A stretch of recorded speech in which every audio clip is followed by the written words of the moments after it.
ನಮಸ್ಕಾರ. ನನ್ನ ಹೆಸರು ಶ್ರೀದೇವಿ.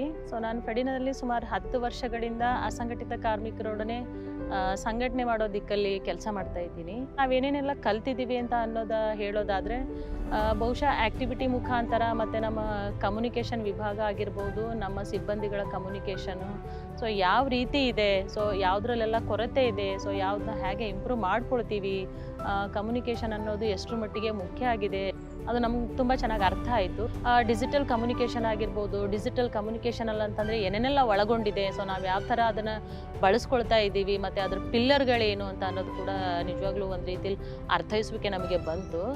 ಅದ್ರ ಜೊತೆಲೇ ಫಿಲ್ಮ್ ಎಲ್ಲ ಸ್ಕ್ರೀನಿಂಗ್ ಆಯಿತು. ಫಿಲ್ಮ್ ಎಲ್ಲ ಕೂಡ ನಾವು ಸ್ಕ್ರೀನ್ಗಳನ್ನ ನೋಡಿದ್ವಿ. ಕಮ್ಯುನಿಕೇಷನ್ ಎಷ್ಟರ ಮಟ್ಟಿಗೆ ಇಂಪಾರ್ಟೆಂಟ್ ಅಂತ ಅನ್ನೋದು, ಮನುಷ್ಯನ ಭಾವನೆಗಳಾಗಿರ್ಬೋದು, ಮುಖ ನೋಡ್ದೇನೆ ಆಗಿರ್ಬೋದು, ಕಮ್ಯುನಿಕೇಷನ್ ಎಫೆಕ್ಟಿವ್ ಆಗಿ ಮಾಡ್ಬೋದು. ಅದರಲ್ಲಿ ಕೂಡ ಒಂದು ಸ್ಟ್ರೆಂತ್ ಇದೆ. ಅದರದ್ದೇ ಆದಂಥ ಒಂದು ಸ್ಟ್ರಾಟಜಿ ಇದೆ ಅಂತ ಅನ್ನೋದು ಅರ್ಥೈಸುವಿಕೆ ನಮಗೆ ಬಂತು.